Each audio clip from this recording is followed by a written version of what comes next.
It's Red Eye Radio. Gary McNamara and Eric Harley talk about everything from politics to social issues and news of the day. Whether you're up late or you're just starting your day, welcome to the show. From the Uniden America Studios, this is Red Eye Radio. All across America, we are Red Eye Radio. He is Eric Harley, and I'm Gary McNamara. Good morning. Thank you for being here.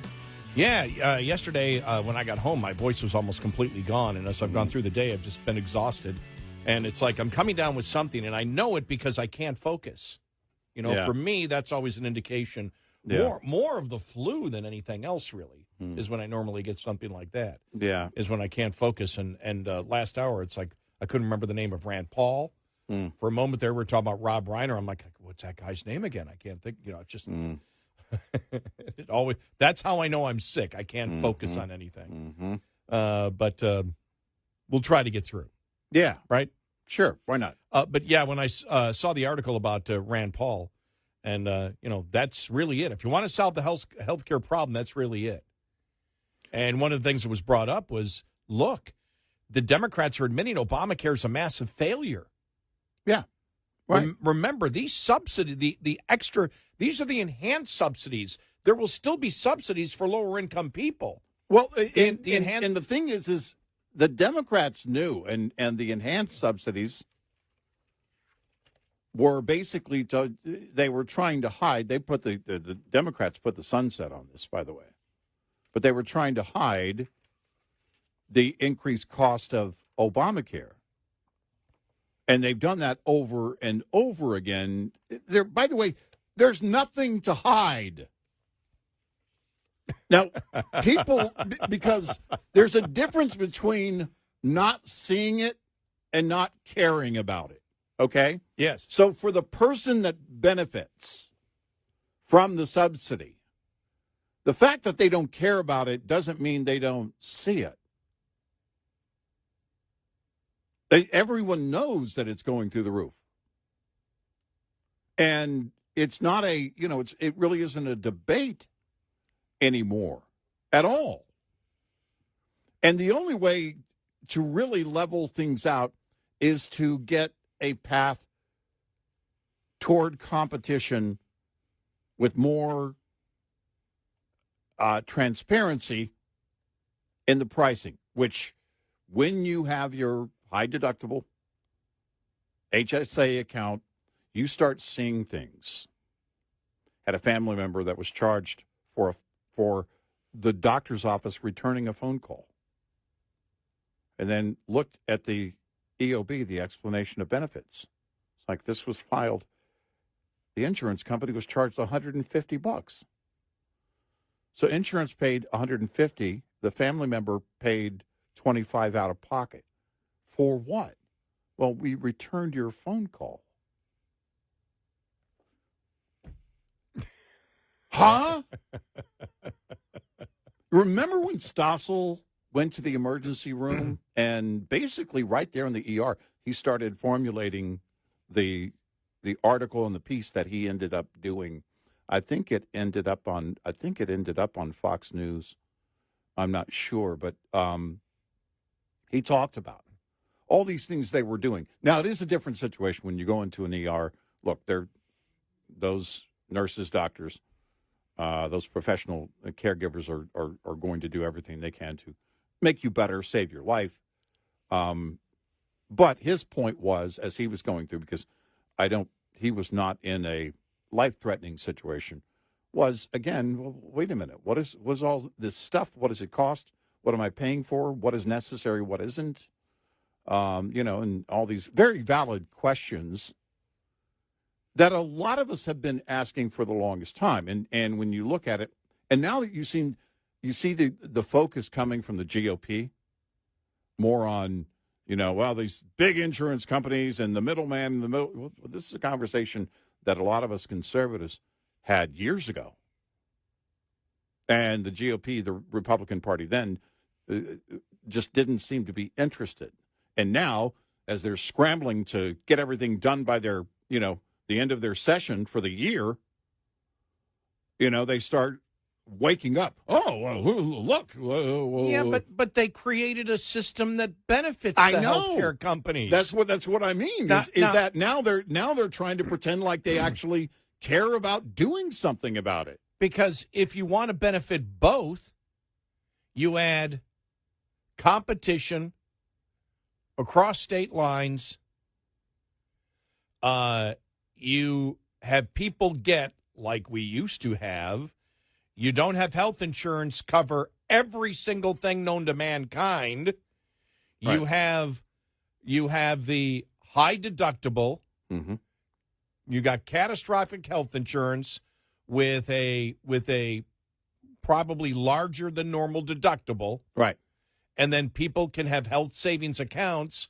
And what you do is at the lower end of it, if money is needed, you have states, not the federal government, get involved in doing it. I don't believe the federal government will ever not be involved in it, but the focus should be to get the state.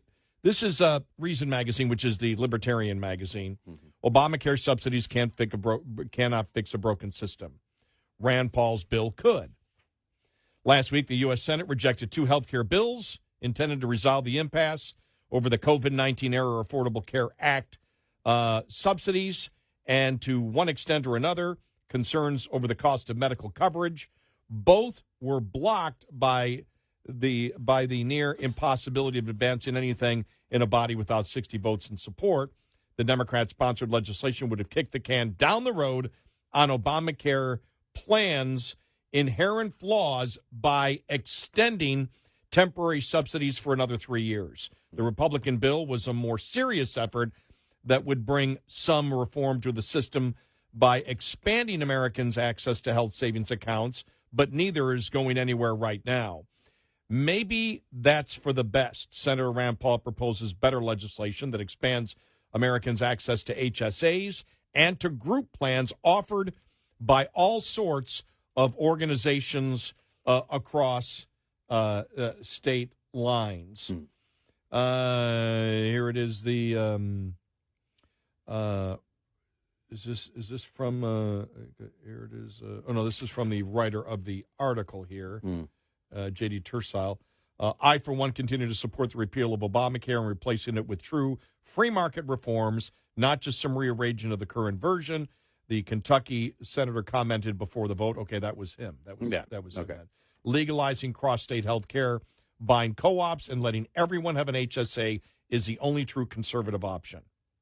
Paul's legislation would increase access to HSAs by removing income caps. HSAs would not be contingent on specific types of insurance plans as they are now. It would also raise HSA contribution limits to $4,400 for individuals and $8,750 for families as of 2026 to $24,500.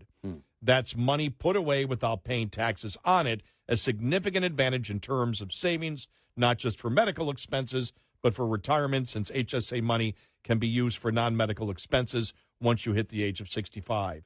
Even before then, Paul's bill would expand what HSAs could cover. Just as importantly, Paul's legislation would expand the association health plans to allow, as he puts it, any membership organization to sponsor employer-style health coverage, creating new coverage options through groups such as rideshare services, online retailers, wholesale clubs, credit unions, churches, Walmart. Have any organization be able to get in a group plan and offer it to you? And then have people be able to have HSAs, have a variety of health care plans out there, have transparency in pricing, all the things you need to do. But Amazon has been very clear, I think, in their efforts to get into health care.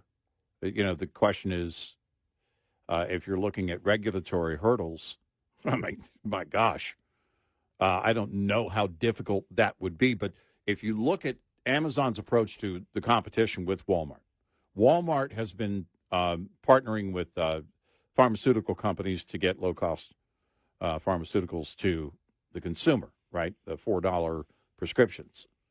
Well, Amazon wants to get into that business because they want to make it again, not just more affordable, but also easier for you to get your prescriptions filled. There would be some limitations on controlled prescriptions, but otherwise you could have them shipped to you like a lot of pharmacies already do. In fact, Walmart is now promoting that we can deliver your prescriptions as they're getting filled. Again, not including any controlled prescriptions, but beyond that, they want to make it as convenient and cheap as possible. The competition, the spirit of the competition, or the willingness to engage in the competition is very apparent by the big players. The government just has to get out of the way and allow that competition to thrive. As they write here, Senate Minority Leader Chuck Schumer admitted that the Democrats' bill was a clean 3-year extension of the ASA tax credits. That's unfortunate because Obamacare is what the Cato Institute's Mike Cannon describes as junk insurance at outrageous premiums. From the beginning, Obamacare came with built-in subsidies for low-income consumers to conceal the program's expense, and those subsidies remain in place unaffected by the current controversy. What's at stake now are enhanced subsidies, many for high-income Americans who could not meet the price for the program's rising premiums during the pandemic year or now as they continue to soar. Those subsidies have become a scam or a target for scammers who the GAO found, that's the Government Accountability Office, found enrolled consumers in insurance through the federal marketplace by falsifying information on their applications, resulting in massive fraud. A clean 3-year extension of ACA tax credits would do nothing more than briefly hide the need to scrap Obamacare and replace it with a reformed health care system. Obamacare has massively failed. Massively failed. Yes. Yes. And the public loves it. Well, I got health insurance, especially young people. I got health insurance, and the government's, I got huge subsidies that are paying it, so I pay relatively little for it, but you're still paying for it. Well, and the problem here in this next step of, again, Obamacare failing, it would be by design from the beginning from the left, including Barack Obama. Because what you're looking to do is create something that fails drastically. If you don't watch your step on regulation here, the problem is that all of a sudden, well, we have to fix this, and the only way to fix it is a single-payer system. We have to revisit a single-payer system. And that's the concern I have. And there's the other concern. Obamacare, Wall Street Journal, Chris Pope, op-ed piece, Obamacare subsidies could kill your private plan. The expansion would mean employers have an incentive to stop offering coverage. Exactly. You expand those out for 3 more years, Yep. The massive subsidies, not for the poor, but for people up the income line, there's no reason for your employer to offer you health insurance. Right. As companies anymore. are making cuts, Yep. that would be right up there. Benefits cuts right now, because if you look at it, employers right now aren't competing the way they were for employees. And one of the ways they compete is not just with pay, but it's also with benefits. And when they start making cuts and pulling back, health care costs for these companies, because they pay part of the premium for their employees, would be on the chopping block if this were in place. If they knew, well, our employees will be fine, your option here would be to go over there and get the insurance from Obamacare. And would Republicans please say what Eric and I have been saying for over a decade when we hear the concept of Medicare for all? Yeah. Saw Ro Khanna from the Democrat from California saying it again. Well, I'm for Medicare for all. We can't do Medicare for some. Yeah, we can't do some Medicare for some. We can't do some. We cannot do Medicare for some when we have them paying premiums and not getting any benefit for over a half a century. Right. We can't do Medicare for some. Think about that. We cannot do, because there's costs for Medicare. Mm-hmm. You got to pay for it. You got to pay all your working life. Yeah. You got to pay all, and then you pay. And then you got to pay. You got to get your Part B. You got to get all Right. this. You got to get your other plans. We can't do some Medicare for some. Right. We can't do some Medicare for some now with people that are in those That have already paid for it. that are in them, those some Medicare for some that have been paying premiums for a half a century and not getting any benefit for a half a century. Wake the hell up. Yeah. We can God, it's we can just magically do it. I know. No, we don't care The about national money. debt this morning reached $500 trillion. We are Red Eye Radio. Brought to you by FPPF, Fuel Power Max.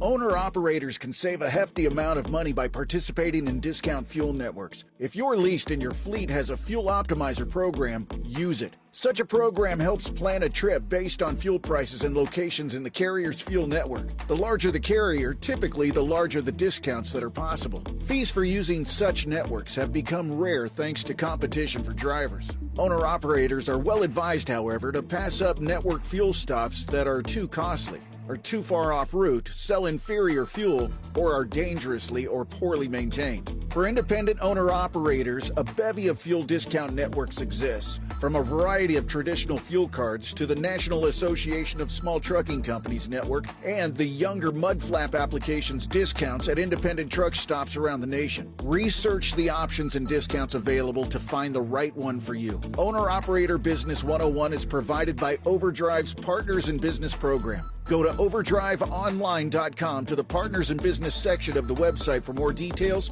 on this and many other topics. Brought to you by Shell Rotella, with advanced synthetic technology is designed to help keep your rig running with more mileage and less maintenance. Get in touch with Red Eye Radio, toll free at 866-90-RED-EYE.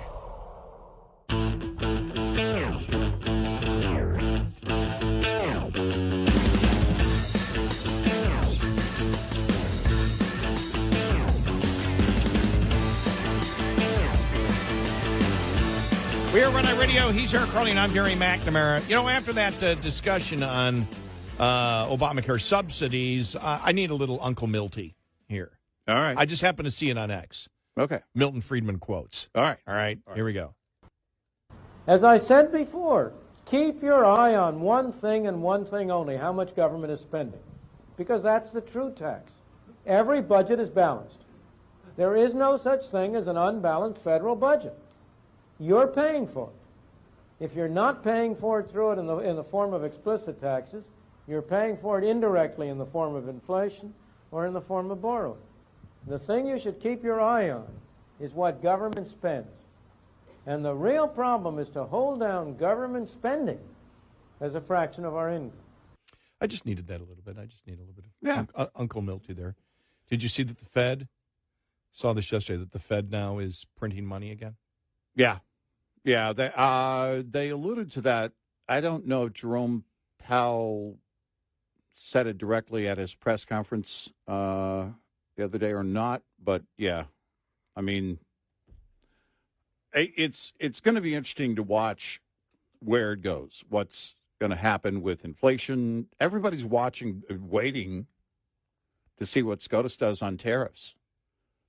You know, there was a belief that it very well could happen before the end of the year, a decision from SCOTUS. But, you know, here we are on the 16th, so I don't know.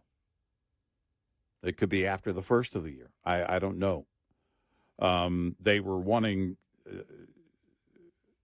the petitioners were asking for a quick decision. I mean, you know, you always want quick relief, but don't know when that's going to be. But that seems to be the big watch.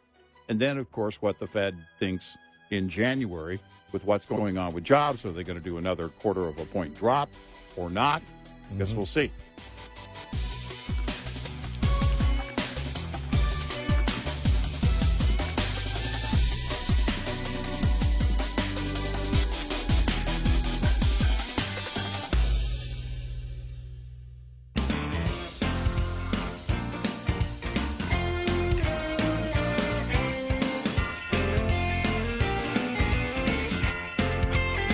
Walking in a winter wonderland.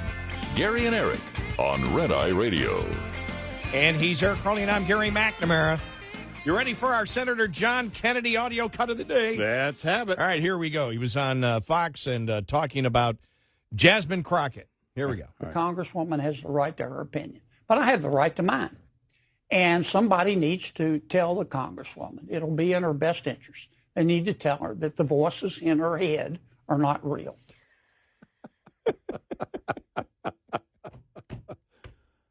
It was something else he said the other day on the floor, I think. It is his accent, isn't it?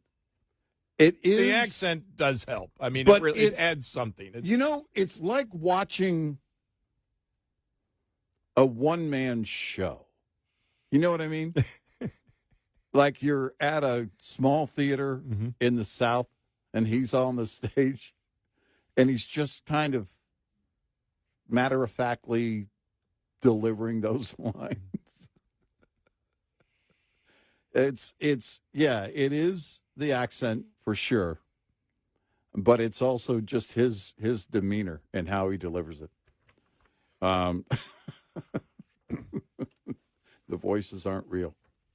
All right, a couple of stories here that really go back to something that we had said a while back. And this one, I think, happened, I saw this Friday, and I just happened to be searching through stuff that I saved, and I went, we didn't bring this up yesterday. No. News Nation had it. Border Patrol to change enforcement tactics, sources say. Homeland Security sources confirm that Border Patrol teams will change tactics in their ongoing enforcement operations. Instead of sweeping raids like those that have taken place at locations including Home Depot, agents will now be narrowing their focus to specific targets such as illegal immigrants convicted of heinous crimes. While the tactics are changing, operations such as Catahoula Crunch in was that New Orleans will continue. Thus far, that operation has yielded 250 more arrests a week. DHS has said the end goal for the operation is 5,000 arrests. We're not going to be seeing them necessarily grabbing people off the street as we've seen. And in this situation, this was a Home Depot sweep. We did see someone run, and we saw the apprehension in real time, said a correspondent for News Nation. The change comes as polling shows sweeping raids aren't being received well by the public. And we had said this a while back. If you ask it generically, should everybody be removed from the country, the majority of the Americans say yes. Right. It's the same thing as the whole debt. Right. Should we get out of debt? Yes. What should we do? Well, now we're going to be delusional. Right. And it's the same thing with, I believe, enforcement. And you and I said, watch this happen. When the raids happen, watch the American public turn against it. They want illegal immigrants not to be in this country. They don't like what it takes to do it. Right. The enforcement is never pretty to watch. Right. Now, that was one story. I didn't see a response from the White House to this. No. I was waiting for then Wisconsin State Farmer. ICE appears to be backing off farm raids as Trump allows more foreign agricultural workers. Saw that over the weekend. Yep. And the question would be is, okay, wait a minute, is the administration then working with farmers? Are they looking at this, because it comes on the heels of, this story comes on the heels of the $12 billion in aid for soy farmers and other farmers that are affected by the tariffs. And is the farming community right now, on the brink politically, because they're looking at saying, look, we have to have the workers. And Trump himself has said it. Now, he did say, and he made it very clear in that infamous moment, it was actually right before the infamous moment, where Jim Acosta was kicked out of the press room because he kept hogging the mic. But they were talking about, during his first term, President Trump talked about people coming here legally, and there's that important distinction. But the question then is, all right, so what are you looking at? Because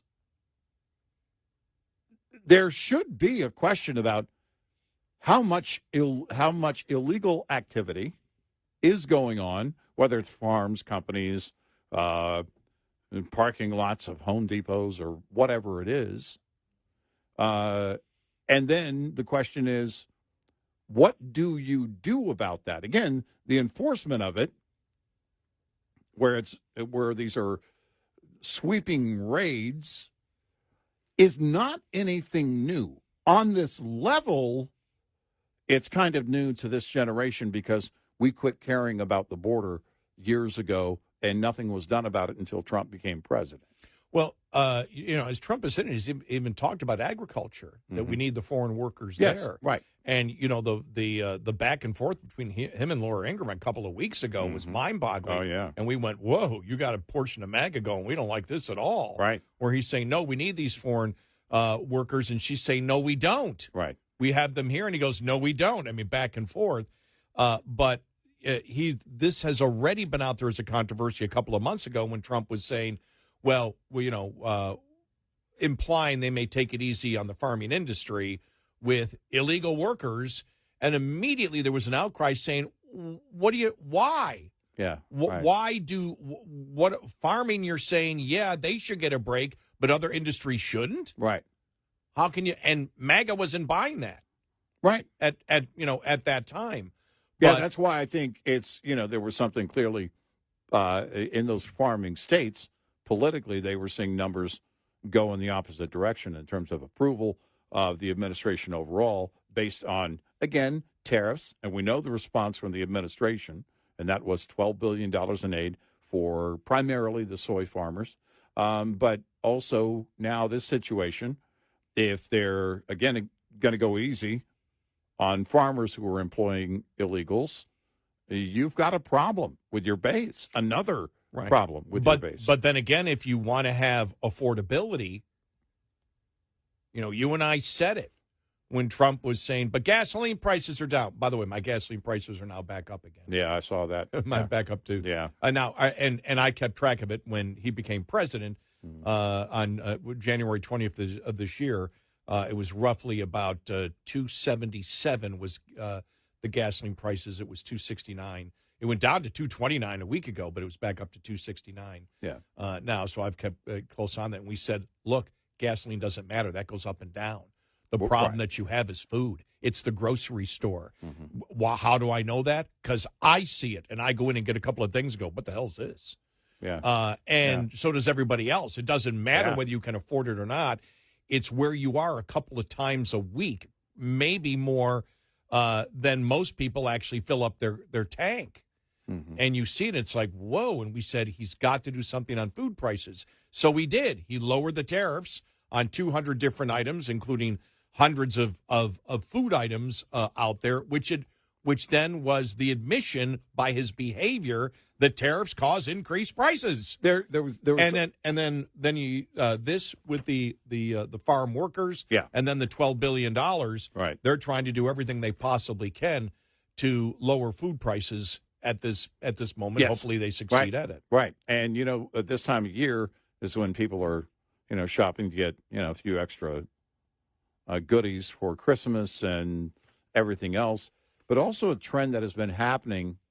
I don't know how far back this trend goes, and I saw this in a recent article, and that is that people are being, of course, more selective in what they buy, but they're making smaller, more frequent buys, right?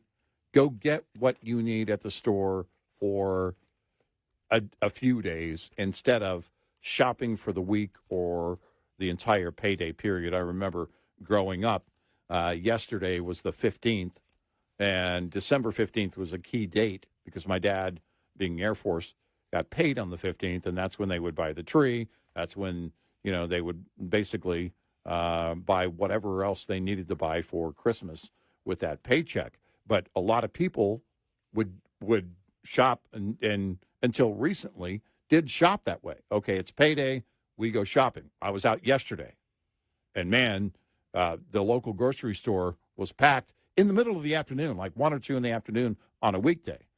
But they're also making more frequent trips to go in and buy, again, what you need for a few days, a few meals, whatever it is. The point being, if you're going in more frequently, you're reminded more frequently of those prices. Yeah, absolutely. Now, again, this article, we'll see what the results are when the inflation numbers come out here in the next month. And the other problem I have with this is it's Steve Leisman, and the other problem is this is a survey, not the reality of what has actually been bought. Yeah. But the latest CNBC All-American Economic Survey found that high cost of goods has emerged as a major factor affecting how many or how much shoppers are spending and where they spend. Overall, 41% of Americans plan to spend less for the holidays this year, 6 points higher than a year ago. And among those spending less, 46% blame the high cost of goods, a 10-point increase from the 2024 survey. The survey found that the high cost of goods has emerged as a major factor affecting how much shoppers spend and where they spend. No blank, Sherlock. I mean, it's just, I read that, I'm like, well, just go, duh. Yeah, right. Just say, duh. And the other one, and we may get to more of it on tomorrow's show, who knows, but you saw Jim Farley from Ford. People just didn't want to buy the $50,000, $60,000, $70,000 EVs. Well, they're taking a massive, what is it, what was the total? $19.5 billion write-off. Write-off. And part of that, it's all related to EVs. There was this partnership they got into. $5 billion of this write-off was this partnership over batteries. The batteries front is changing. Lithium-ion or lithium batteries, based batteries, apparently aren't going to be the future. There's talk about sodium ion, and sodium being more plentiful, of course, and other materials in order to get longer lasting, faster charging batteries. And this is where companies, foreign companies, I think Toyota was one of them, that said, down the pike, we see a 7 to 10 minute recharge at 80%. Now, they get to that point, that convenience factor, given that there would be enough charging stations, just like we have, gas stations, and then the affordability factor of it, which Tesla is trying to battle, keep it under that $40,000 range. Then you start speaking to the consumer in a different type of language. Hybrid technology has changed. A family member of mine just bought a used, it happened to be a Ford hybrid pickup truck. And he said, so far, so good. He's only had it about a month. But I had to rent a car this weekend, the first hybrid. Yeah. And so all this, as it's changing, I would love to sit down with the CEO of Ford and say, how much of that is changing because of the technology? Now, we know what happened with the Lightning. That was a failure. The Ford Lightning, the F-150 electric version, sorry. That didn't work at all. One of our we don't tend to make a lot of predictions. That was one of our predictions. Yes. It just that it would fail. When you can't take your boat 10 miles without a recharge, the lake is 20 miles away. You're going to have to stop and recharge for 2 hours. I mean, all the horror stories. Right, and that's valuable fishing time. Exactly. Yeah. I can't fish on the side of the road. I've tried it. Trust me. We are Red Eye Radio. Coming up, more with Gary McNamara and Eric Harley. It's Red Eye Radio.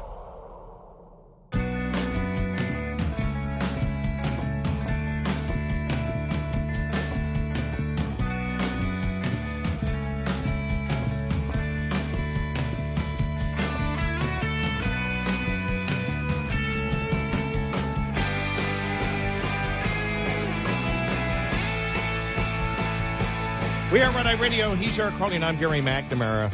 Wow. I saw that the former soap opera star, Anthony Geary, died. Yeah. From Luke and Laura. Now, right. Were you a little bit too young for that? No, actually. Oh, my God. That would have been the time. 84, 85? Yeah, so I was starting in radio. My God. And when I went to overnights after about my first year in radio, which meant I had the afternoon to watch soap operas, and the whole Luke and Laura thing was playing out, on television because there was really nothing else to watch. You didn't have the internet. I'm telling you, yeah, the hype And of course, I really wasn't much into soap operas. So, No, I mean, no. I would more mock But it it was than a anything else. a rock star type But story. When you think the hype on that, yeah. I'm not kidding. And people Yeah. are going to say, no, it wasn't, was as great as the hype for Taylor Swift. Yeah. Oh, Luke and Laura? Luke and Laura You were just say Luke and Laura in the 80s. Remember when they got married? Yeah. Oh, yeah. You would have thought it was a real marriage. You would think it was a royal wedding. Yes. And then Rick Springfield, and his, dabbling in the soap operas and that kind of thing. But his participation in soap operas and involvement in soap operas was nothing like Luke and Laura. Luke and Laura was the story. But, Anthony Geary, Dad, at 78. 78, yeah. Yeah. That made me feel old. Yeah, for sure. I saw For that sure. one, yeah.